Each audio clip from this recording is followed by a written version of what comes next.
I don't know about you, but I got some playoff fever. Let's get after it. This is Football Frenzy.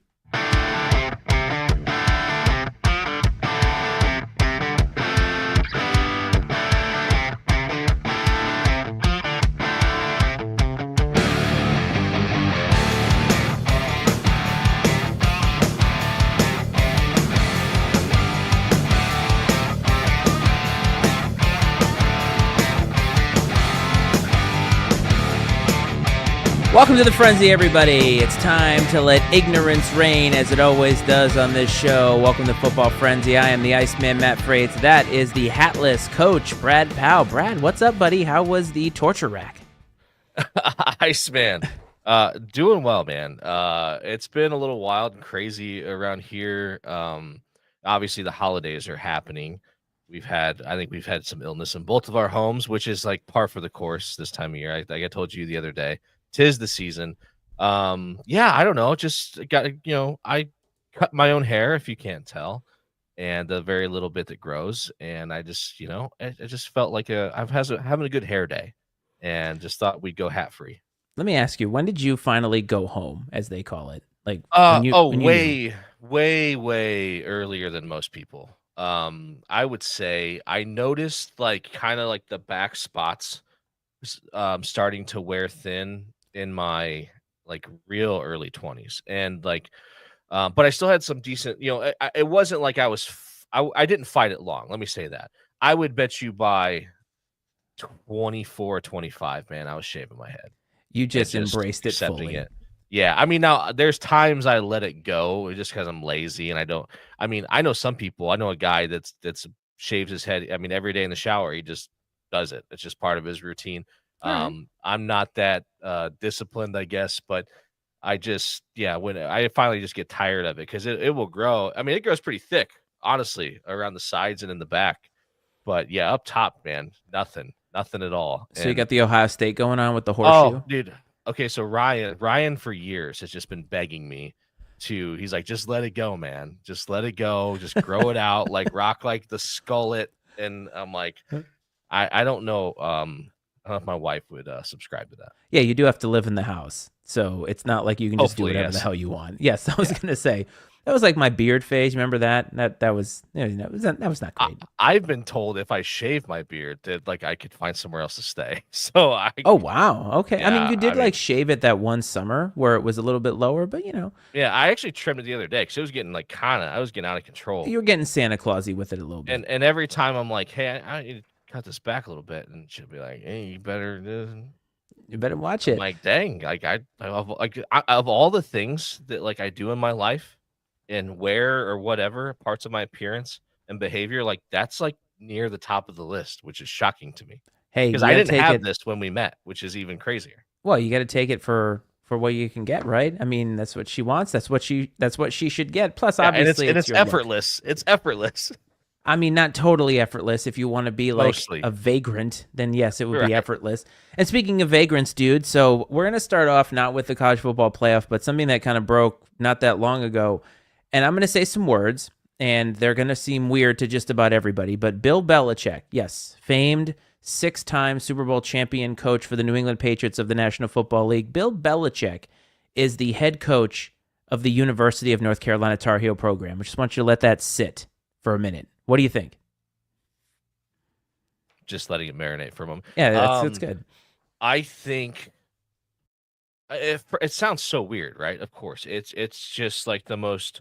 It's like putting barbecue sauce on your steak or something. It just doesn't belong, right? And I think that what we're missing here is that the college game has. What do we keep talking about here? It's evolving more and more towards being like professional football. These guys are getting paid millions of dollars in some cases. They're approaching it like a business, and there's reports out there of coaches saying like you have zero bearing over these guys in a lot of cases because they're getting paid and they will just up and leave for some greener pastures if you lean on them too much. And I think that Bill Belichick kind of might be cut out for the new landscape of college football in a weird way, as strange as it sounds. And I know everyone's freaked out about recruiting, but I don't think that you can like dismiss the fact that the guy is apparently charismatic enough to have like a 25-year-old girlfriend. So, I mean, if you could pull that off, the possibilities are endless. What a great Thanksgiving dinner that must have been. I'm sure he went to her family's house. Oh, sure. The thing is if it wasn't Bill Belichick or like a famous person, it's creepy. But the fact that it's No, a it's still creepy. Like, oh, it's still I don't very disagree. creepy. I don't disagree, but I wouldn't be shocked one bit if this young lady's family is like totally cool with it because it's Bill Belichick. Bill Belichick. You and I could never pull that off in our 70s. We'll just put it that way. Oh, not a chance. But we'll say this though: the Tar Heels are getting younger at the head coach position by 1 year. By 1 year, yes. So when I saw this original headline, I'll admit that I was definitely confused because on the surface, and I think this comes down to that you and I have, for the last 20 something years, have digested Bill Belichick as an NFL head coach. And even before then, I mean, in the 80s with Bill Parcells, he was a defensive coordinator of the New York Giants. And we've seen him in the NFL. We've seen him very successful in the NFL. And so when we hear that he's going to go to college, so a couple things come to my mind. First, it feels like, is this a downgrade for Bill Belichick, right? Because being a college coach inherently is a lower tier than being an NFL coach, it seems. There's only 32 NFL head coaches. You can obviously be at any school that you want. And yes, the landscape of college football has changed so much. But the more I thought about it, the more I wondered if maybe Bill Belichick actually is better suited for today's college football than he is for the NFL anymore. Because the NFL has changed in a lot of ways. The players at a professional level are getting paid so much more money. And I think that the hard nosed guy at the NFL level, when the players are making more than the coach, is a really tough ask. There's not that many, I don't want to say asshole head coaches that can be successful unless they have the top tier players. But then if you look at North Carolina now, you bring in Bill Belichick, who obviously wins. He knows a ton about football. And you're making what is now a professional looking and feeling program at the University of North Carolina. The NIL is following it. It seems like the NIL collective at North Carolina is going to be giving him a lot more money. He just hired a general manager. They're going to make this like a pro team, and they're going to attract guys who want to become and be an NFL player. They want to go to the NFL. And I think that it attracts a lot more people than people realize because you're getting paid. And so he's going to tell you, like, you do your job here, you're going to continue to get what you get. So I think that actually, when you think about it more and underneath the surface, I think it actually makes more sense than it doesn't, except for the fact that he's 72. That's the only thing that's a little odd. I certainly think he has like something worthwhile to sell to recruits and the young people. A path to the NFL, what it takes to be successful at that level, those things. I heard him on was it Pat McAfee asked Yep. him pretty much point blank about it. He kind of laid out, hey, if this does happen, this is my approach. And he kind of just said like it's going to be about educating them on what it takes to be successful at the next level, like not just like schematically or whatever, but like how to carry yourself, how to handle yourself. And those are things that we could, I think, all agree on that are lacking currently. I mean, how many guys do you see that go to the next level and struggle in multiple ways? And I think and of course, like, yeah, I think he's going to be an acquired taste, but I do think that there's a market for a guy like that in a program that's going to put you on that path. And I could see him certainly being successful. It wouldn't surprise me one bit. The I think the interesting thing will be is the control piece. Now, he's probably in a better position at a UNC than he would be at like a blue blood, where you have these really powerful boosters that really want to have a lot of influence. And as much as people don't want to believe that that's the case, I think that it is. I don't know that you're going to have that so much at UNC. I mean, I'm sure there's some money guys, but they probably aren't trying to like pull levers behind the scenes. And I mean, what do you get? It's Bill Belichick, right? I mean, what are you gonna say? Right. But money talks, and people know that. So it will be very interesting. All I need right now. I said this earlier to somebody. All I need right now is UNC versus Colorado, Belichick versus Coach Prime. I mean, you just talk about like the polar opposites as far as like style and things like that. And the freaky part is they're probably more alike than any of us would ever imagine in terms of like what their goal is within their program. But personality wise, I mean, just a huge contrast. I think so, but I honestly think that the college game, the stakes are lower. And even at a school like UNC, the stakes are even lower in terms of football.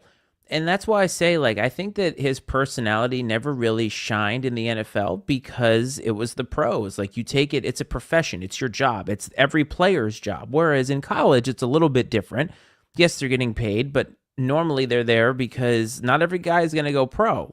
So I think that there is a lot more advantages to being coached by a guy like Bill Belichick in college than there is an up and coming guy who's like the flavor of the month, right? One thing you know that you're not going to have with Bill Belichick is the defense isn't going to suck. So you're not going to have a Lincoln Riley situation or even a Mac Brown situation. I mean, you're taking a guy who has seen so much in coaching, and I think that the part of it that is, I think, not known yet is how is he going to translate and relate to the college kids. But I honestly think that he might actually be more fun than he lets on and might be a little bit looser than he would be coaching an NFL program.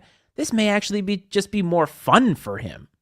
Well, and it's no, I mean, let's be honest, like Nick Saban was no like cakewalk, right? I mean, now granted, he had he had the rings, and now Belichick does too, just at the pro level. But like Saban had the accolades, and he had established himself as like, you come here, we're going to turn you into a pro, right? That was his whole. That was it. Of course, and the byproduct of that was winning national championships. But um, it wasn't like you wanted to go hang out with the guy after practice. I mean, I guarantee you that Nick Saban had very little in common with most of the players he coached, culturally, in any way, like music taste or whatever. And Belichick's going to be No. Belichick's going to be in the same boat. I mean, it's going to be very similar. And you're right. The only unknown is how is he going to relate to young people. The football part isn't going to be a problem. Defensively, he's a mastermind. He can find someone that's going to come in and handle the offense. We talk all the time about the jump from uh, offense in college to the pro level and how like receivers are always open in college. I mean, there's just a lot going on there. You don't have to be um, some sort of you're not game planning against the most elite defenses in the world at the college level. It's just the truth, right? And so there's a lot to be gained there, and it wouldn't surprise me. And to kind of I want to actually I saw this comment, the comment here from my father, and I would actually say the opposite. I think that Belichick's the guy that thinks about the little things. He thinks about the fact that the second or third team guy might have to play at some point in time and make sure that they're prepared. Like he's the type of coach that prepares for every scenario. Like the time where they picked off the Seahawks on the goal line when they should have just turned around and handed off to Marshawn Lynch. Like that was a play that they saw them run in a game like 4 years prior. Yep. Like they ran it one time in a game in the same situation like 4 years prior to that, and that's how nuanced the guy is. They were ready for that possibility. Like that, you're talking about one out of like 3,000 offensive plays they ran, and they were ready for that one situation. So I don't think him like going out there and just coaching up the dudes is going to be a problem. Like he's going to make sure everybody's prepared. Anybody that could possibly be in that game is prepared to do their job and execute. The comp that people are making is Nick Saban. And I think the difference is Nick Saban got out when he got out because he had built himself up onto this pedestal. He was royalty at Alabama. And what he noticed was that that royalty was not currency enough to keep players there and to keep his power. Belichick is walking in here in a different scenario. He's not walking in with the power at the university. He's trying to sort of develop this program and change things a little bit. And perhaps he's had a lot of conversations with Nick Saban about how things changed and is trying to altering his trajectory. I mean, he tried to get an NFL head coaching job last year and didn't. And so he's going to take anything because I think he just loves football.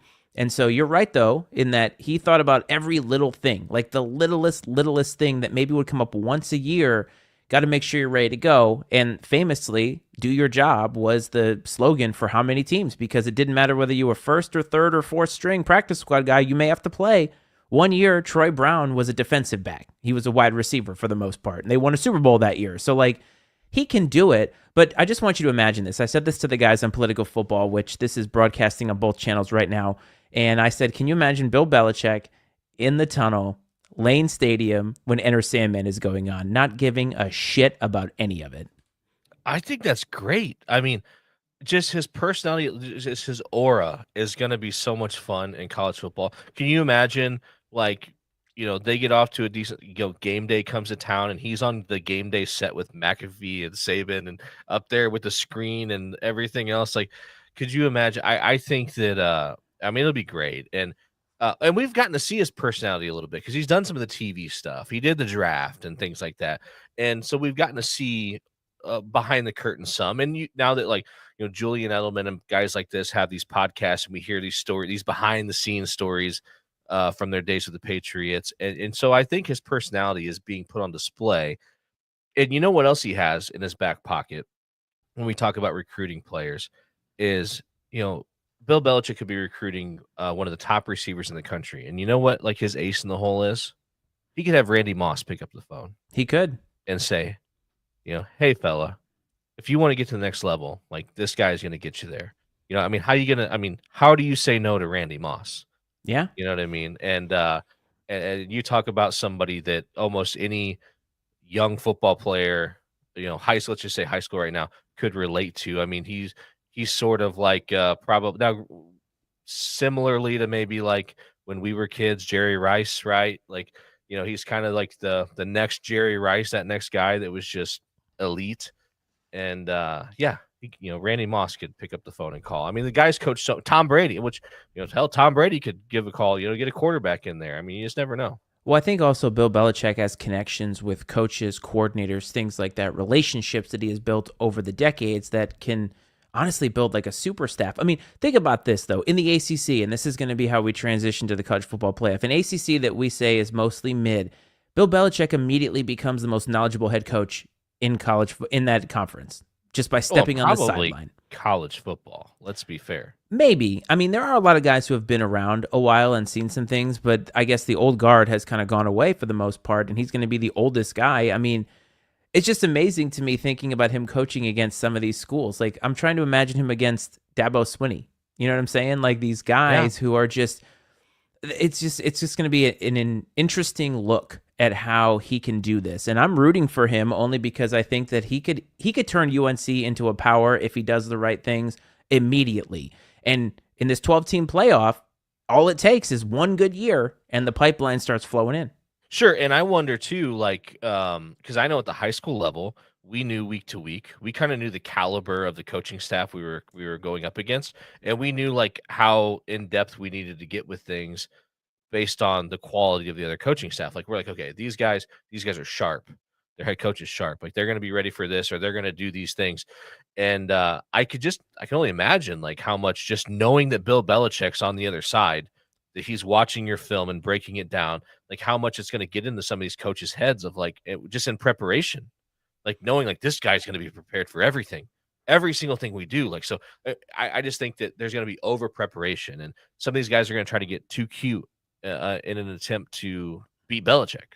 Yeah, and because he's seen so much, and so you're not going to have that kind of experience. He's seen everything, and at the highest of levels, and been uber successful at the highest of levels as well. So that's something to watch. So the college football playoff, the 12-team playoff, is starting in earnest, I believe, this weekend, and we're here. The Christmas is right around the corner. The season is almost over. Conference championship weekend, you said it offline, basically let you know that there is not one unflawed team in the country. Do you still feel that way? Yes, absolutely. I mean, this is it's up for grabs completely. Conference championship weekend kind of told me that the conference championship game is, I'm not sure that we need it anymore. Let's put it that way. Well, it's very weird because in some sense, yes. In the Big Ten, in the SEC, no, you don't need it, right? It didn't change anything really other than seeding. But in the Big 12, in the ACC, it meant everything. It did mean everything, but I'm talking about it kind of waters down the idea of the way that it's set up now. in that the conference champions could potentially get a bye. And that kind of sets us up right now. We're showing the bracket here. This is the final bracket. And I'll tell you what, there are some teams in here that you and I have not talked about once this entire season, if not for a couple of minutes. And I'm looking at you, Clemson, looking at you, Arizona State. But as it relates, to be fair, yes, it might have been the last time we did the show. I said, you better watch it. I was like, because Clemson is like going to sneak themselves back into this thing. Now, So- I thought it was that large. I didn't think there was a chance they were actually going to win the ACC.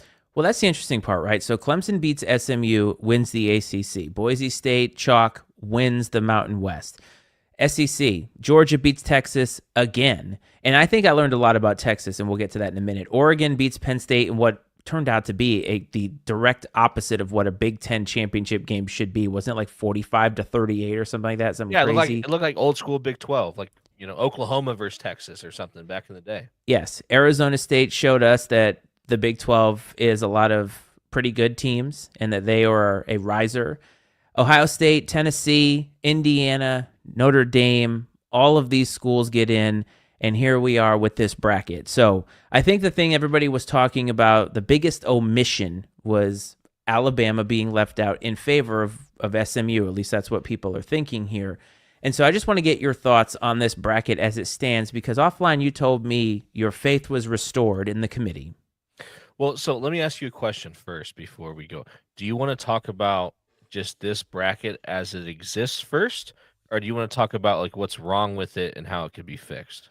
Well, I think we can talk about the bracket, and I don't even necessarily think anything is wrong. It's just a matter of pointing out the things that up until now, Alabama has been kind of a mainstay here. Sure. And now that we see the results of the conference championship weekend, we have what we have based off of the results. But as far as this bracket is concerned, for me, I don't have an issue with Oregon being number one. I know that you said every team is flawed, but I mean, God, they put 45 up on Penn State, which tells me that they can put 45 up on anybody. They're a dangerous football team. No issue with that. Georgia at number two, they're kind of surging right now. I mean, we kind of left them for dead when they lost to Ole Miss, but they're surging right now. I mean, Boise State is a team. I mean, I think that I don't really have that much of an issue with them being above Arizona State, only because they were kind of the wire-to-wire Mountain West winner, right? The whole time. Their only loss was a very close loss to Oregon, right? Yes. Yeah. You remember I pointed that game out in week 2 and said, and I remember I just didn't think anything of it because I knew Oregon would be okay, but I didn't think they were going to be what they were. Had I thought of it, I would have actually brought the clip up, but there is that. And then when you look at the rest of the bracket, I mean, I'm not surprised Ohio State is there. Notre Dame deserves to be in there. I think both of us were kind of sort of thinking that Indiana would be out, but I think all of the chaos kind of helped them a little bit. A lot of teams lost it. When they lost to Ohio State, that weekend was the most chaotic weekend. They needed all of that to happen. I have no issue with SMU being in there personally because Clemson, the only reason that they're there is because they won a conference championship game that, again, like it sucks that the conference championship is a 12 seed. Like, it's cool, but at the same time, So when I look at this bracket, I'm not offended by much of anything in here. But when you look at the past, that's when it gets interesting. Well, everyone blames the committee, but like, okay, Alabama, you went 9-3, and my favorite thing is all these people are out there be like, well, there's no purpose in playing a strong non-conference schedule. Then if you're not going to get credit for playing a strong schedule, hey, dummies. All 3 of their losses were conference games. Yep. You morons. Like, yep. I that's why it has nothing to do with their non-conference schedule. They traditionally don't play a great non-conference schedule. Most of the SEC schools don't. Like, you might get a couple here or there, but almost every single one of them plays, the Citadel or ULM or somebody like, which is fine. I'm not shaming that one bit. And they only play 8 conference games, as opposed to everyone else, I think, plays pretty much 9. So they play even fewer conference games, which allows for more non-conference games. And so they went 5-3 in their league.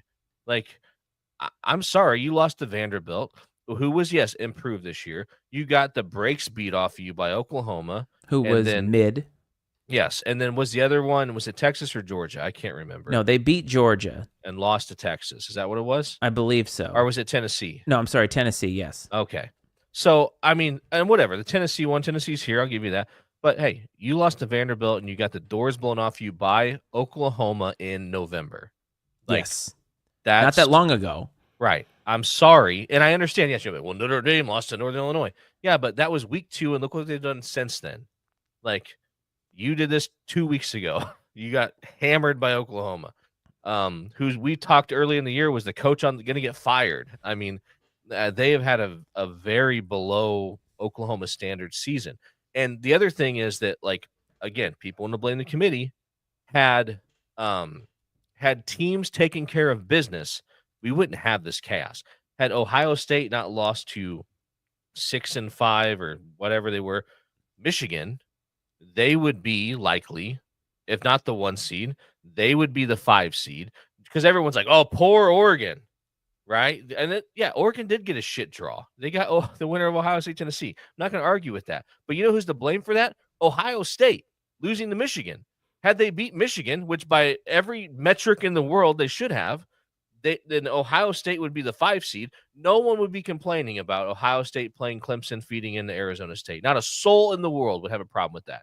Okay. And then the byproduct of that, if they go to 5, all right, is that Penn State all of a sudden becomes 6, which would, or no, they're 6. Penn State becomes 7, so put them in Notre Dame. Penn State, Indiana, nobody complained about that because, hey, they're 2 Big Ten teams never played. All of a sudden, Notre Dame becomes 8. Notre Dame, Tennessee. Nobody would be complaining one bit had they just taken care of business, right? And also, I don't think that in most seasons you're going to have the group of 5 rep have a bye like we have here. It's just, unfortunately, it's an indictment on the ACC. And it had SMU taken care of business, they would have had the bye, but they didn't. I mean, so you can kind of blame the fact that college football just had a lot of parity this year on the fact that we have a bracket like this. The other thing that contributes to this is super conferences. Yep. Right? Because now we're down to 4 power conferences. And so you have these, the Big Ten's got 18 freaking teams. Okay. So if you're going to have these power conferences with 18 teams, and you're going to say the 5 highest ranked conference champions get a bye. Well, it's not crazy because the Big 12 this year, at least, not great, right? The ACC, yeah, not great. So it wasn't hard for Boise to get themselves into a bye position, right? I mean, it's just you've watered down everything because you're only okay. So we can say the Big 10, the SEC, 2 top conferences in the country. So what's that? 18 and 14, right? So those teams, only 2 are going to get a bye. I mean, that's the way it's set up. Yep. You've created this situation yourselves by creating these super conferences. You can't complain about it. My proposition would be, let's just make this thing 16 teams, because at that point you would add Alabama would be in, Miami would be in, South Carolina would be in, and Ole Miss would be in. And yeah, of course, I'm sure that BYU would be pissed. Whatever. Nobody's going to care if BYU's pissed, right? So you put 16 teams in and you say, if you win your conference championship, you get an auto bid. Like that's what you get. You're guaranteed in the playoffs. So Clemson, you'd still get in, right? You wouldn't have been in otherwise, but you're going to get in here. There's no buys. I mean, no one's going to complain about that. Anyone that says it's watered down, I think, is foolish, because what the NFL allows, 14 teams in now? Yes, 7 and 7. And there's 32 teams? Mm-hmm. There's 257 Division I football teams. So allowing 16 of them into the playoff is not some crazy proposition. But at the same time, when you look at this bracket, you know how you blamed Ohio State? Well, SMU also didn't get the job done too. Yes. And so Clemson doesn't belong here because of the season that they had coming in. Alabama would be in had SMU won. Yes. But there's so many things. People are blaming what happened in conference championship weekend when it's a byproduct of the whole season. And that is Ohio State. Ohio State lost to Oregon. And as you said, they lost to a Michigan team, the 23-point favorites at home. And that's so Ryan Day, of course, right? And Notre Dame lost to Northern Illinois. Yes, bad loss by every single metric, especially the way Northern Illinois finished their season. But trending upward, winning all of the games that they have played, and also looking good doing so, right? I mean, they kicked the snot out of Army, who kicked the snot out of Tulane to win the American. And Tulane was a team that a lot of people thought was going to win the American and possibly even do more things, right? So, like, Notre Dame has had some good wins. That Army win, I would say, has aged well because Yeah, they beat a conference champion. I would argue the Northern Illinois loss is the best thing that could have happened to that team. Yeah, because they It's actually, easy to say that now, sure. of course.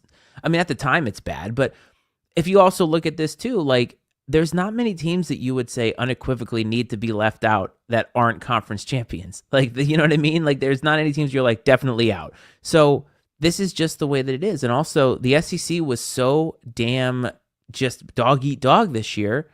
I mean, even Georgia lost 2 games in the SEC. Like, last year, they would have been out. They would not have been in the playoff with 2 losses. That's just kind of the way that it goes.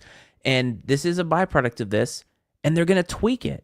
Like, people are freaking out, but they're going to tweak it. This is going to be a great bracket, no matter how you slice it. But let's talk about analyzing this bracket. So I think it's fair to say that Oregon probably got the worst draw of the byes, and they're the number 1 seed. They certainly did. And but they've already beat Ohio State, although narrowly at home. I'd be more truthfully, I think I'd be more concerned about Tennessee, especially. I mean, interesting game, right? In Columbus, Tennessee at Ohio State in the shoe. It's gonna be cold probably, and which I don't think is gonna matter as much as people think it does. 3 of these games are being played in cold climates, which is fun to me. I think I agree. SMU coming up to College Station, Indiana, Notre Dame's not going to matter because they're literally like 2 hours away from each other. But yeah, Knoxville going up to Columbus, there's going to be a difference. Let's not say there isn't. But Tennessee's not going to be afraid of that environment. I'll say that about the SEC. They play in environments like the Horseshoe every weekend in the SEC. So they're not going to be taken aback by going to play at Ohio State.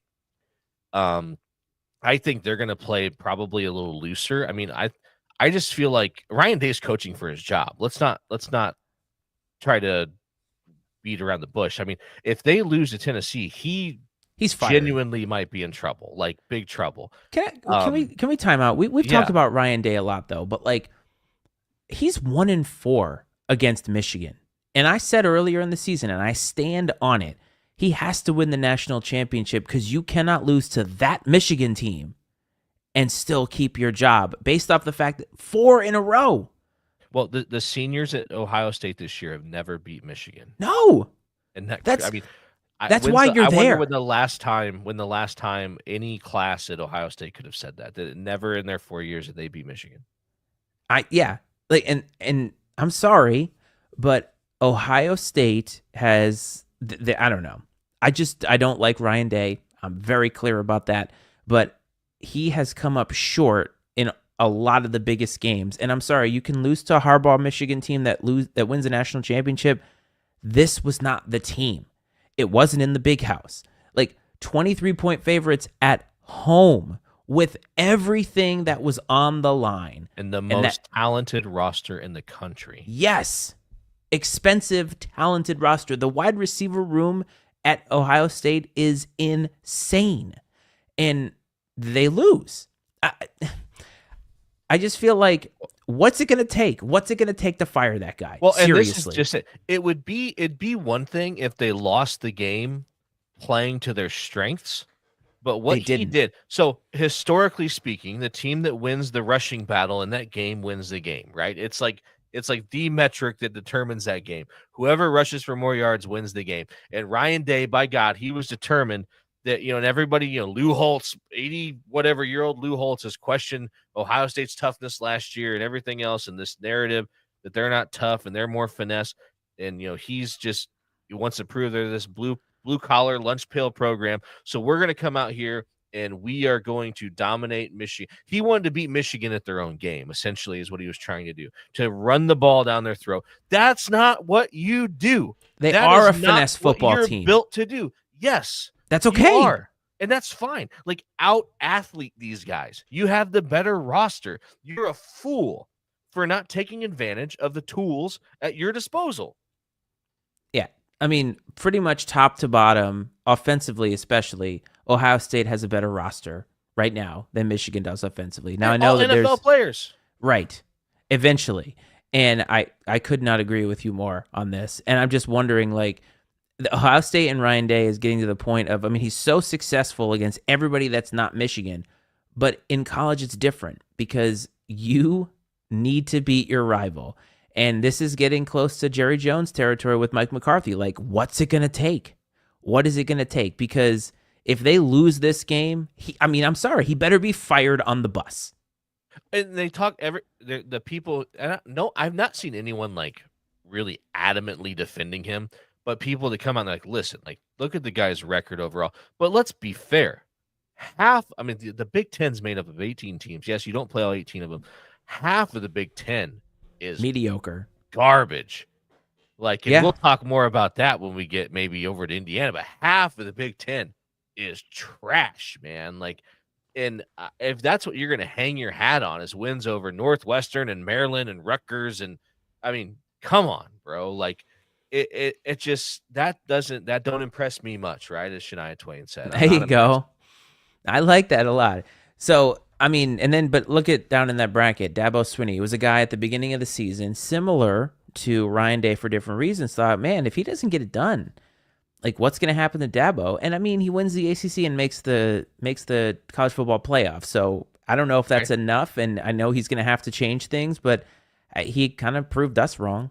I saw some Clemson fans on social media, Uh oh. like almost actively like rooting against. This is before leading up to the ACC championship game, actively sort of like rooting against Clemson because they're like, this has been a bad year. Like we haven't played well. We've lost to teams we shouldn't lose to, and their fear was if Dabo wins this game or wins the league and makes it to the playoff, in his mind it's going to justify his way of doing things. And we're going to Yep. continue doing things the way we're doing things, which we don't believe is the right way.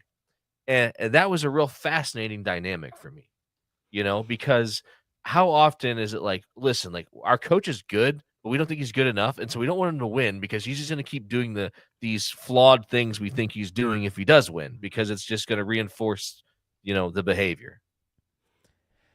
Yeah, that's a. I And mean, very, very bizarre.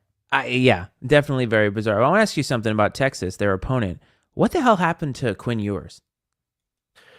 I don't know. I can't recall what the nature of his injury was when he was out, but like I think they'd be well served, I think, to go to like a two quarterback system a little bit I agree. and mix it up and send give opponents two different sorts of game plans to prepare for. I just think that Arch has more running ability, but he can throw it a little bit too.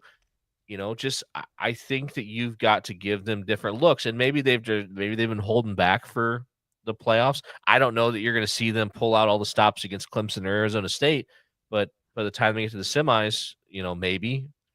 I don't know. He doesn't look right, and Texas is a team that looked so good for the longest time, and now they look kind of shaky. Now, granted, their losses are to Georgia, so like maybe let's not get But crazy, but they it's don't have I wanna say they don't have really any great wins either, though. no, they don't. Their I don't resume know if they was have a top 25 win. you said it Seriously. earlier. They got in based off of their ceiling, not their strength of schedule, not Where the they strength of their started. wins. And well, there's that. But I mean, remember their best win probably is at Michigan. The Michigan win looks a lot better now that they beat Ohio State, Well, but still, that's not yeah, great. that or maybe Texas A&M at home Yeah, yeah, that's in the true. year. One of That those is 2 true. games.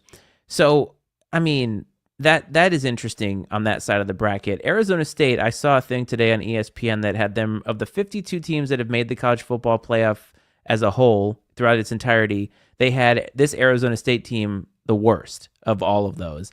And while that may end up being true, I would not sleep on the Sun Devils at all because they are peaking. Well, that and so, like, they were picked 12th in the Big Yes. 12, right? Which is crazy. So that alone is success. Cinderella story, right? And when I look at the bracket though, I'm like, okay, like who's other than like obviously we're playing for a national title, but who else, what teams here have like some like real stakes on the line from like expectation wise or coaching wise, and who's just here with house money? Clemson, house money. Arizona State, house money. Boise State, house money. SMU, house money. Indiana, probably house money. Like if any of those teams lose, no one's going to lose their minds, right? Their fan bases are going to be like, "Hey, we were happy to be here." Like, I don't know that there's some sort of high bar where it's like if they lose, they'll be like, "Oh shit, we fell short of our expectation, and let's fire the coach or whatever else." I mean, Signetti's in his first year. I can't recall the name of the fella at SMU. I think he's early in his career there, I believe, but he may get poached just based off the success they're having. Boise State, I mean, Boise State's been on the periphery of the playoff for a long time, so like the 12-team playoff is perfect for them. They're a team that you have to at least respect, but I don't think that there's any expectation that they're going to make a run. So back to Arizona State, they're playing with house money, man. They got nothing to lose. That's a dangerous team to play against. A team that they don't have any pressure. They're just out there, hey, we're here having fun, man. We're just going to let it fly. Well, that's an element of this that's fascinating. I mean, what I love about the first round is they're all being played on campus. So the horseshoe is going to be great. Obviously, Texas will be great. Notre Dame, college game day is going to be there. That's going to be a tough environment, at least in terms of his history. And I think the fans will be ready, hopefully, at Notre Dame. Well, the interesting part will be I wouldn't shock me if that crowd's damn near 50-50. It Truthfully. could be. Yeah, maybe. But I guess it depends. I mean, I don't know There's how a lot much. of there's a lot of big business in the South Bend area, a lot of True. IU alums in that area. I mean, I think just the whole nature of it wouldn't surprise me one bit if there's definitely a big IU presence. That's fair. And the thing is like I look at this bracket as far as the buys. I feel like maybe Boise State had a great draw to get to the Yeah. semis. You know what I mean? Because like Penn State, their two losses, Oregon, Ohio State, but they didn't really play anybody else that was really really great. It's a good football team. SMU coming off that loss to Clemson, motivated, and they could be playing in a whiteout. I don't know what times these games are off the top of my head, but they get by Penn State, and all of a sudden Boise with the best running back, best player in the country possibly. I mean, that's a team that they should be able to beat. And all of a sudden they're in the semifinals. And you never know who it's going to be against, because let's say Notre Dame ends up beating Indiana. Could they beat Georgia? Possibly. You never know. And then I mean, anything can happen. That's what makes this bracket so special and this format so special. I think they're going to tweak it over the next couple of years, and maybe the conference championship games will be a little bit different. Maybe they'll mean something different. There won't be automatic buys, right? Like we want to look at the entirety of it, especially with only 12 teams getting in.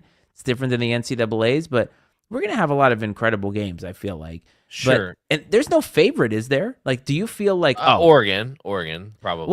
well, But despite their draw, well, their Oregon, draw I their think draw will be is their good. biggest flaw. Like I'm not even sure that Oregon's that flawed of a football team, but I think that they know that they could beat Ohio State again. Oh, certainly they could, but I think that like it's hard. I don't know if you could make an argument for anyone else being a favorite besides them at this point. So I think by default they ran the table. They're the favorite. One thing about SMU, I think we saw in the ACC in the ACC championship game, the moment was a little too big for them, right? Yep. You could tell a team who hadn't been there before, sort of thing, and which is fine. You got to cut your teeth but I wonder if you're going to see the same thing here. I mean, maybe that loss to Clemson is going to be sort of a catalyst to launch them forward. And, okay, we got that out of the way. We know what it's like to play in a big time game with high stakes. Granted, neutral site. Now we're going into Happy Valley. That's a different place. But this is a chance for them to really establish themselves, though, among the elite in college football, like to put themselves in the conversation. So looking at the first round matchups, first game is on December 20th. It's not even this weekend, so we got a little bit of time before we get Yeah. there. Indiana at Notre Dame. Notre Dame's a 7.5 point favorite at home. How do you feel about this game? Um, I think that Signetti and Indiana, they're going to be ready to go. They're going to be well coached. I don't think this is the spread's probably right about where it should be. Notre Dame's going to have to show up and play. This isn't one of those things where they could come out and play their B game. If they play their B game, they're in for a dogfight. That's my thing. If Notre Dame has anything less than their A game, they are really in for a dogfight. If Notre Dame comes and plays to their potential, um, I don't see how they lose the game.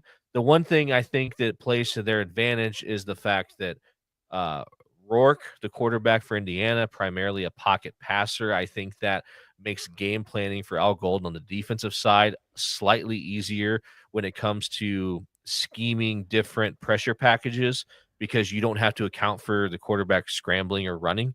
When you don't have to like incorporate a spy or anything like that into the equation, I think it makes game planning easier, especially if you feel good about what you got on the back end, which there have been, Benjamin Morrison got injured. There's been some injuries in Notre Dame secondary, but the guys they've plugged in, this is a testament to Marcus Freeman and his recruiting. He's recruited some dudes. And so these guys they plugged in, they're young guys, freshmen, sophomores, they're playing ball. There's been a slight, initially you saw a little bigger drop off, but these guys have played themselves back up to the level or close to the level of the guys they've replaced. And so I feel good about Notre Dame defensively. I really do. And Yeah. as long Indiana's going to have to stop the Notre Dame run game. And if they can do that and if you force Riley Leonard to beat you with his arm, like that's what you're going to have to do. You have to force Riley Leonard to beat you with his arm because he's an okay passer, but he's not prolific. He's not the most accurate all the time. You put Notre Dame in 3rd and long and force him to make a play, you're going to have a chance. Yeah, Indiana might have learned something from that loss to Ohio State, but I just wonder, it'll be interesting to see them lined up against Notre Dame's line because I said to you that Ohio State players just looked bigger than the Indiana players. And so that'll be a good test. Notre Dame has been playing really well. They have been peaking. Their running game has been outstanding. But they haven't played anyone that's been I won't say as good roster wise. True. Because it's hard to say that Indiana's roster is that strong. That's good, but it's not elite. But they haven't played anyone that's been playing as well as Indiana's been playing. And are you ready for the most Big Ten thing ever? SMU at Penn State is at noon. Of course, yeah. I think that the Tennessee Ohio State game is a primetime game, right? It is the primetime game, but it just is like, that's probably appropriate from like if you're looking at like potential like viewership and ratings. It's probably appropriate. But I would be happy about that though if I'm SMU. Yeah, I would too. It's only a 9-point spread for the Nittany Lions, and it's a good football team. SMU may have learned something from, as you said, not being ready for the big moment. And what do they get in return? They're going to travel to Happy Valley, which I'm going to tell you what, that stadium is going to be ready. That campus is going to be ready. And James Franklin, I think, will have his guys ready. And I feel like Penn State, yes, they didn't play a lot of great teams this year, but I think they hung tough with Oregon, and that tells me that they're talented. The shitty part for James Franklin is that he could win 2 games here and still not shake the narrative of he can't win big games. Yes. Seriously, though. Yes. Like no one's going to give him any credit for beating SMU and Boise State. No, I agree. From a narrative that's a good point actually about how this works, because in a 12-team playoff, you don't get credit for winning a first round game. Maybe don't even get credit for winning a quarterfinal game. Talk to me when you're in the semifinal. Well, I think it depends on who you are. It may. Right? It may. But Penn State has not really won a lot of big games. And in order to get to Georgia, assuming that they make it that far, he's going to have to play SMU and Boise State, which if we were looking at their resume as far as non-conference is concerned, at the beginning of the season, we would have been like, eh. So I would contest if somehow, even if he gets to the semis, if it's not Georgia or Notre Dame, if it's Indiana, he still wouldn't get credit for that, even if it's in the semis. It's a good point, actually. Notre Dame's kind of in the same boat when it comes to the playoff, right? Because they've always been seen as a lower tier compared to some of these SEC teams. So, like, if they beat Indiana but lose to Georgia, that narrative will still follow them. So, yeah, it 100%. It is very dependent. You're right on this, on how this is built. But, look, man. Yeah, as a Notre Dame fan, in order for this season to be considered, like, truthfully, like for most Notre Dame fans, for this season to be considered a success, they've got to beat Indiana and they got to beat Georgia. Whatever happens from there is just as the icing on the cake, the cherry on top. If they can beat Georgia, get by Indiana, beat Georgia, I think that it's like, okay, like we've taken that step, right? Now, I say that with the caveat being if you lose the semis to Boise State or SMU, even Penn, people are going to be upset about that or whatever. But like, I think like getting over the Georgia hump would be uh, would be a big one. And yeah, I get it. Beck's going to be out, but it's Georgia. Their Their backup backup quarterback look is really good. not. He's it's this is not going from Peyton Manning to Jim Sorgi. Okay, like this guy is a Division I quarterback at Georgia, the number 2 quarterback at Georgia. This guy would start in a lot of other places around the country. Um, and I think that when you look at the dynamic, I think people underestimate the psychology when you know that a backup's playing, especially a quarterback, is that everyone else around them is gonna, like, elevate their game a little bit. So, like, hey, like, even if it's subconsciously, like, we have to compensate for maybe what we're losing a little bit at the quarterback position, so we're gonna be here to try to propel this guy to success, and people tend to rally around that guy, a lot of times, and even if it's just for short bursts. How many times have we seen a backup come in the NFL and catch fire for 2 or 3 weeks, right? Oh yeah, Like, the Matt team Flynn got a rallies, contract around it. yeah, people rally around that guy for 2, and this playoff is about that, right? 2, 3, 4 weeks, you rally around that guy, and, crazy things can happen. Yeah, I mean, this is narrative stories being written and legacies, and all of that's going to happen here. Clemson at Texas. I believe Texas is an 11-point favorite at home. That feels about right to me because Texas, I think, is a talented team. But, I mean, Clemson is coming in on a heater. They've played really well outside of their loss. Was it to Louisville, I think? Well, and then didn't they lose to South Carolina there at the Oh, end? that's right. I Right. forgot they lost to South Carolina. Whatever. Because if it Anyway, wasn't for Syracuse upsetting Miami, they wouldn't have been in the. that's a good point. That's a good Yeah. point. I'm sorry. So they're not coming in on a heater. Screw They them. kinda Texas backed can win. in to Yeah, the. they did. They did. And Texas by 20. Um, I I mean, the thing we talked about it, Texas hasn't beat anybody either, really. I mean, Nope. so it'll be interesting. Dabo's a veteran coach. He's been down the block. He's been around the block, played in big, meaningful football games. Uh, I I don't know, man. I think that I don't know a ton about Clemson's defense. If I felt good about their defense, I'd feel better about their chances in this game. But it's just tough to see Texas dropping this game at home in this situation because I do feel like this is a program and a fan base that is really expecting to make a run here. Like they see themselves as a national championship contender, and if you are, you can't drop a game to Clemson, a very just above average Clemson team in round 1 at home. Yeah, this is the second best team that Clemson has played all year. And the other team was Georgia, and they got absolutely shellacked in week Hammered, one. yeah. Yeah, absolutely hammered. So I think Texas needs to come out and make a statement here, and I think that they will. And the primetime game, as you mentioned, Ohio State hosting Tennessee. Ohio State's a 7.5-point favorite at home. I think this is going to be a close game personally.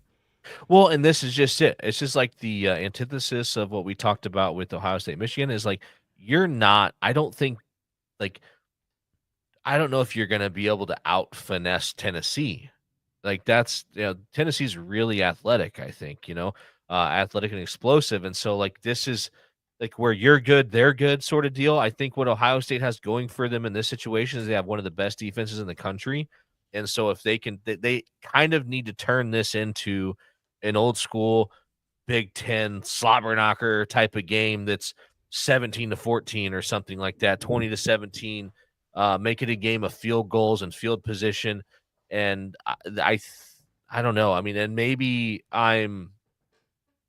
I'm not giving Ohio State and their talent enough credit, but I think just with how good they are defensively, if they can slow the game down a little bit, and shorten the game, limit Tennessee's possessions, take care of the ball, establish field position, and just don't get cute, protect the football, find a way to win. Yeah, Ryan Day better find a way to win. That's all I got to say Yes, about true. that. And I think we both agree. So that is the playoff bracket. I do want to shout out Darth Ducky, who is very clearly an Oregon fan. He predicts Oregon Love it. and Notre Dame. And your dad obviously has Notre Dame against Ohio State in the I national championship. And that's not crazy. That's one thing I'll say this. I was it a few weeks ago, maybe a month ago. I'm like, Notre Dame's not a national championship contender, and I believed it at the time. I really did. I wasn't trying to like be, the opposite. Because here, like, if we speak positive about anyone or anything, it just crumbles. Um, I wasn't trying to like Kiss of avoid death. the. I wasn't trying to avoid the INC curse or anything like that. I didn't believe it at the time. I just didn't think that Notre Dame had what it takes to compete for a national championship. But after the way they finished the season, after what I've seen from some of these other teams and how flawed they are, I really believe that it's anybody's game. I would contest that. I don't think that Arizona State, SMU, Clemson, or Indiana Or could not win national national champion. championship, you Mm-mm. know? But I think that the other 8 teams, maybe, you know? Yeah. You Yeah. never know. I mean, someone could we've never seen this before. That's what's crazy. We've never seen these coaches in this situation where you've got I mean, like I said, these teams that are playing the first round, you've got to win 4 games against 4 great opponents in a row. How often does that happen ever within their regular season schedule or anything? Like, never. Well, the SEC, it matters No, more. it doesn't though. I mean, it doesn't. They I have to play know. tough games for the most part week in and week out, but they never get stretches like this against the best teams in the country 4 weeks in a row. Um, and so we're gonna find out. That's why I'm curious to see if like are there legends that are made from this? You know, do you have these coaches that get these reputations of being like playoff coaches, or maybe the opposite of like, okay, these coaches can get their teams to the playoff, but then they can't put it together. Um, there's just so many narratives that can be written based off how this whole thing plays out. Well, obviously, James Franklin is not going to be able to improve on his resume whatsoever unless he wins the whole thing. So Uh, right. we've already determined that. And But the Ryan thing is, Days, the fun part is he has a chance. he does have a chance. A lot of coaches have a chance. And you know what, man? I feel like this 12-team playoff, I mean, bowl season has already kind of been watered down with all the opt-outs, but like I really could give a shit about any of the other bowl games. No, 100%. It's the playoff has certainly diminished the bowl games. We talked about it last year. I think you just need to view bowl games as almost like preseason Yep. because you're going to have a lot of guys hop in the portal before the bowl game. You're going to play a lot of your young guys like this. And I get, yeah, you want to win because it does. It leaves a good taste in your mouth heading into next season, build some momentum, but it's almost more of a preseason thing. Like get these young guys in there. Let's see what they're made of. Let's get some tape on them so we can develop them, so on and so forth. But other than that, like they don't mean shit, unfortunately. No, I mean Virginia Tech's in the Duke's Mayo Bowl Were against they playing? Minnesota. Yeah. Minnesota. I Yeah, mean, who cares? I I mean, mean, Minnesota. I thought Minnesota had a decent year, but PJ Fleck is like a the master of weirdo. like just average, I guess. He's the college version of Jeff Fisher. Always He's a seems to weird guy. finish around 500. But yeah, I mean, there's only one game left that really matters to me at all, and that's Army Navy. And I love that Army Navy gets its own pedestal. They are by themselves this weekend. And both teams had a good season. I mean, Navy petered out after getting absolutely shellacked by Notre Dame. I think they lost 3 or 4 after that. But Army had a season that I just love seeing it. And I think you said it offline. Their quarterback is a dude. He is, man. Like, but he's a one man show. Oh, Like, 100%. because I turned on. I didn't watch much of their game against Tulane, but I turned it on when like the halftime show was going on. They had passed the ball 0 times, Yep. like at halftime, which like as an old like wing T offensive coordinator, like that warmed my heart. But like it's it's so unconventional, but it's so perfect for the academies. And that guy is just a stud. And yeah, and that's just it. Like if when you talk about what the academies mean to the country, right? And these are our leaders, right? These are the future leaders of our military, and of the country in general, right? At some point in time, possibly. And if you were to tell me, if you're telling me I'm going into battle, and maybe the guy leading me, was the quarterback of this Army team that ran the ball 35 times a game against Notre Dame and Yankee Stadium for whatever. I mean, like I'd be like, that's one tough son of a gun. You know what I mean? Like, and he is, and he's a leader of men, and you got to give him credit for that all day long. And to see this game, like you said, a standalone game, these two academies, this has like been going on for forever, and by a lot of people's standard, the best rivalry in college football. Um, it's special. And the fact that both teams, I mean, yeah, Navy petered out, yes, but both the teams are actually, they're somewhat competitive this season, so that's fun. And I just don't know though that Navy can handle what Army's going to bring to the table. The thing about Army winning their conference, first of all, I mean, it's cool to see that, but also the backdrop of winning a conference championship at West Point. Like, Yes. that's the fun part. And that's why I get why we have important games on neutral field. Like the national championship game, 100% have it on a neutral field. I will advocate all day, every day for as many of the games leading up to that to be on campus because it's college football.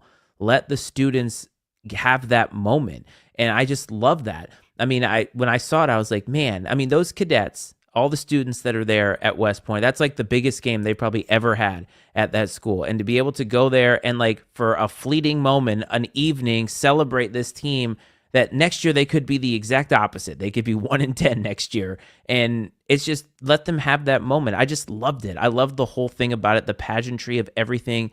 It's why we talk college more than the NFL because that emotional stuff means so much more to me. Yeah, I agree. And you know what would be fun is and it's funny, they used to do this in college basketball once upon a time.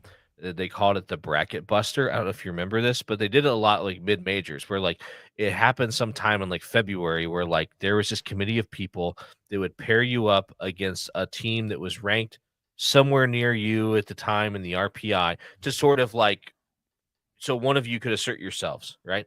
Yep. And like I remember, like Bradley would play like VCU or someone like that. It was like you'd play this other mid major that was comparable, and then like the deal was is if you played them home the next season, like contractually you'd play them the next year in a return game at their place in a non-con game. It Home was and really home. cool. It was a cool deal. Um, but it'd be so fun if like dare I say the committee, it was like okay, we're gonna say that like week 8 of the college football season. Nobody can schedule a game. The committee is going to schedule everyone's game that week, and it won't be scheduled until like 2 weeks prior or something. And so you could like create these in-season matchups on campus. Like you could say like, hey, like this year with Army being undefeated, hey, uh we're gonna send Alabama to West Point to play Army. Because like how fucking cool would that be? I You know what I know mean? that. Or what I mean, you could just create these like matchups on these campuses and these settings that would be fantastic because games that these teams would never schedule on their own. The big business of college football and honestly just college athletics in general, it worries me only because you start to lose what makes college football so great. In, as you said, I mean, having a team like Alabama travel to West Point doesn't matter how much they win by. It's the whole point of the backdrop. It's kind of like what you said watching Notre Dame play Army at Yankee Stadium. It felt like you're back in 1909. Like that's what Yeah. it feels like, and that's what college football can do for you. And I just think it would be nice if they embraced it a little bit more. But honestly, there's just too much money, too much. I don't even know. There's just so Money, much. money. It's just It money. is. Period. And the Army Navy game, while aesthetically isn't the prettiest game, isn't the most competitive game most years, it it is representative of ideals I think that mean a lot to people in this country no matter where you stand on the political side of things. You watch Army Navy because it means something, and a lot of people have a connection to either one of those two. It would be nice if we could get Air Force involved a little bit more and get them a shine, but you get my point, right? Is it's like there how many people have a person who has served in any capacity, and it means more than football, and it's like the only game that means more than football, really, out there. And I just think that they do it right every year. And it's just it's must watch television for me, even if the game isn't like wow, this is a good game. It's just watching all those guys on that field are all playing for each other in a way that no other college football team plays for each other, and I'll Uh, stand on that. yeah, no, you're absolutely right. They are. And that's one of the things that makes it the most special. And to kind of like I've kind of gotten to witness like from afar, um, a guy that I coached junior high wrestling against for a long time, great guy. He was a drill sergeant in the army. Okay, so every year when this guy, we're friends on Facebook, good dude. Every year when this game comes around, it would always be like, "Go Army, beat Navy," blah blah blah blah blah. His son went to the Naval Academy, and so I said I'm just got like kind of a 1,000-foot view of this situation. And so the first year his son's at the Naval Academy, I see this guy, and this game's getting ready to happen, and he gets, on social media and basically says like, you know what? Like, I'm gonna say it, go Navy, beat Army. Like he's shifted the tide to support his son and the school he was at, and just to kind of see that dynamic. And I can only imagine how kind of cool it was for them to have that together. That him being an Army guy and then his son going to the Naval Academy and eventually becoming a Marine and everything else. But like them to have that whole just that tradition and what that meant. Like I know like a few years ago, even like the Notre Dame, and it's not nearly on the same scale as Army Navy, but like when Notre Dame and Navy played, like there's a long-standing tradition there, and there's a lot of backstory behind why that happens. Um, but I remember just like feeling emotional, like like during the pregame festivities and like the Notre Dame bands like doing like this, they're making like an anchor and they're tribute to the Navy, and like the cadets are there from the Naval Academy, and it's just like all these things, and it's just like it just meant more than football in that moment.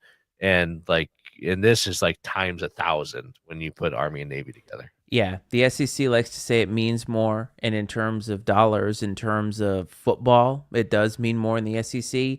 But Army, Navy, or Air Force, Army, Air Force, Navy, that means the most, and I think that Yep. that's representative in this game this weekend. I'll definitely be watching. I'm sure you will too, from Nashville, Yeah, obviously. I hope so. So, dude, we talked about the college football playoff. We broke it down. If you want to get any NFL talk, I was on Political Football last hour from 7:30 to about 8:45. I will make sure that the link to that is in the show notes down here. You want to check that out. We had a good talk about things that are happening in the NFL. 4 weeks to go before we get to the playoffs, and you and I will talk about that a little bit as we get closer to that, as some of this stuff drags out here. But do you have anything else for us? I know you're not making a pick of the week this week. I assume you're picking Army. We'll just put that up there. And what else you got for everybody before we get out of here? Not much, man. It's just glad we got a chance to do this. It's been like a few weeks. Um, I think we maybe have mentioned it here at some point in time. I've gotten myself back in the wrestling coaching ranks, so that's been kind of full go here. It's been fun. I'm sure we'll get chances to kind of talk more about it as we go. But Oh yeah, I've really enjoyed it. I've been very truthfully like being away from it for 5 years. I was a little nervous about. I guess I just thought the society and kids have just gone off the rails. Old man stuff. I've been very impressed with like the kids and their motivation and like their effort has been really good. So the that's work been ethic. yeah, I mean, really though, it's been a lot of fun. It's a fun group to be around. Ryan, who I coached with forever, he said the same thing. He said this might be like the best group of kids, like That's good. as far as like quality human beings like that we've ever had. And so, but I think I've always firmly believed like you have a group like that, you can really do a lot with them. People that are doing it for the right reasons and stuff. So that's been a lot of fun, although it takes up a ton of time. But I really enjoy that. I enjoy the fact we make time for this. Looking forward to Bradley basketball picking back up here. They've been a little hiatus, a little Braves talk action. Going to Oh yeah. Nashville this weekend. Got Christmas, Yes. like so. It's a real fun, busy time of year for me and for us. And happy we all get to share this together. Yes, we do. The holidays are a time to be with the ones you love and the ones you care about. And no matter how that happens, no matter what that love or that caring looks like, take the time out, man, because you never know when it's going to be the end. We are going to be around probably next week to talk a little bit of sports. And as we get closer to the end of the football season, maybe we can get some people on here to talk about wrestling and talk about maybe the NCAA March Madness a little bit later, Yeah. as we're going to do some of that. You're right, Braves talk. We got a lot going on, but we're always going to be here. Maybe it isn't as consistent as it used to be, but we're always going to bring it to you every single time that we're on here, hat or no hat. Hope this finds everybody well. Hope this finds everybody safe. You can find us on social media, all that good stuff. Hope you enjoy your weekend. My man, have a great time in Nashville. And for everybody else, this is Football Frenzy.